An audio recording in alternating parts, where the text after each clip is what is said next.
आइए शुरू करते हैं कार्तिक माह महात्म का 11वां अध्याय।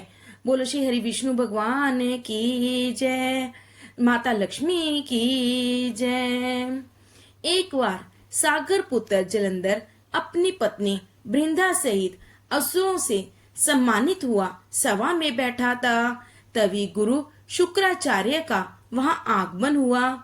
उनके तेज से सभी दिशाएं प्रकाशित हो गईं। गुरु शुक्राचार्य को आता देखकर सागर पुत्र जलंधर ने असुरों सहित उठकर बड़े आदर से उन्हें प्रणाम किया। गुरु शुक्राचार्य ने उन सबको आशीर्वाद दिया। फिर जलंधर ने उन्हें एक दिव्य आसन पर बिठाकर स्वयं भी आसन ग्रहण किया।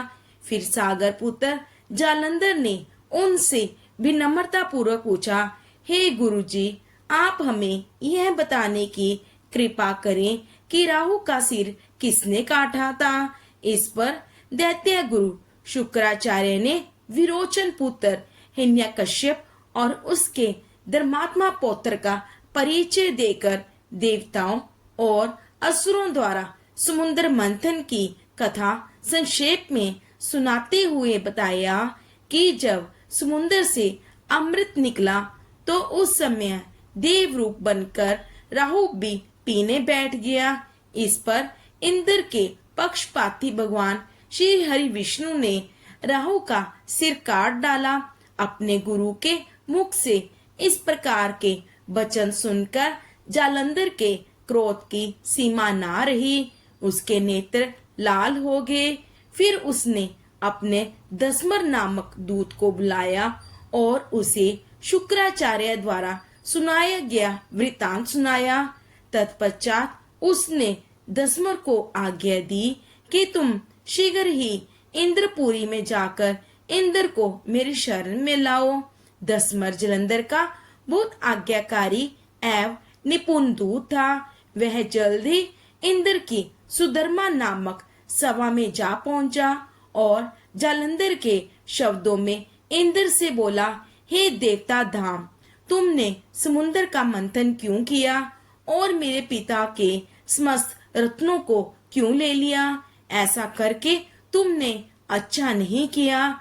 यदि तुम अपना भला चाहते हो तो उन सब रत्नों एवं देवताओं सहित मेरी शरण में आ जाओ, अन्यथा मैं तेरे राज्य का ध्वंस कर दूंगा। इसमें कुछ भी मिथ्या नहीं है। इंद्र द्वारा विस्मित हुआ और कहने लगा, पहले मेरे भय से सागर ने सब पर्वतों को अपनी कुक्षी में क्यों स्थान दिया और उसने मेरे शत्रु दैत्यों की क्यों रक्षा की?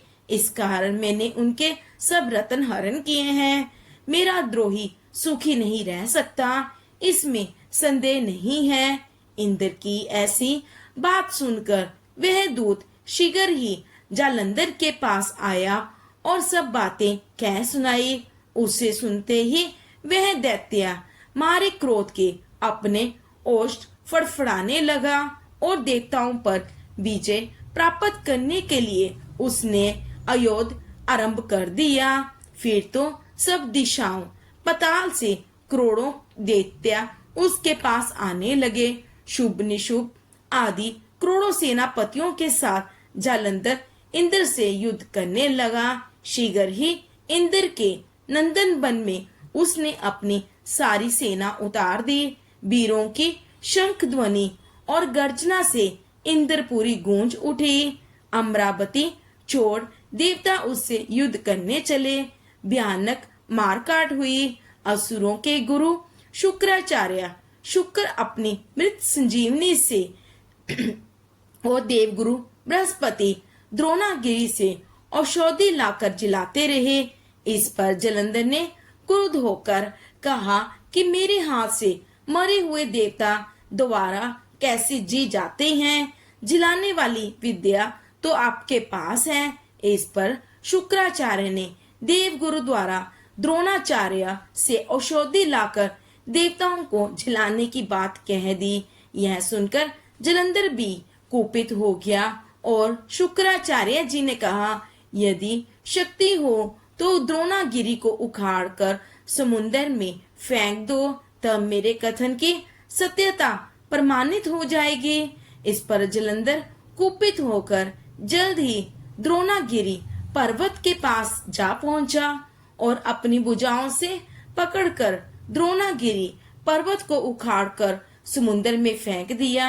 यह तो भगवान शंकर का तेज था, इसमें जलंधर की कोई विचित्रता नहीं थी।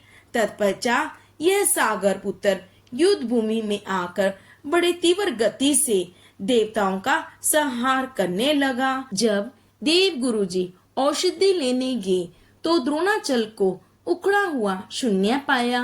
वह भयभीत हो देवताओं के पास आए और कहा कि युद्ध बंद कर दो, जलंधर को आप नहीं जीत सकोगे। पहले इंद्र ने भगवान शिव का अपमान किया था। यह सुन देवता भी युद्ध में जय की आशा त्याग कर इधर उधर भागे। सिंधुसुत निर्भय हो अमरावती में घुस गया। इंद्र आदि सब देवताओं ने गुफाओं में शरण ली। इस प्रकार से कार्तिक माह महात्म का 11वां अध्याय समाप्त हुआ। बोलो भगवान शिव शंकर की जय, माता पार्वती की जय, श्री हरि विष्णु भगवान की जय, लक्ष्मी माता की जय। कल हम सुनेंगे कार्तिक माह महात्म का 12वां अध्याय।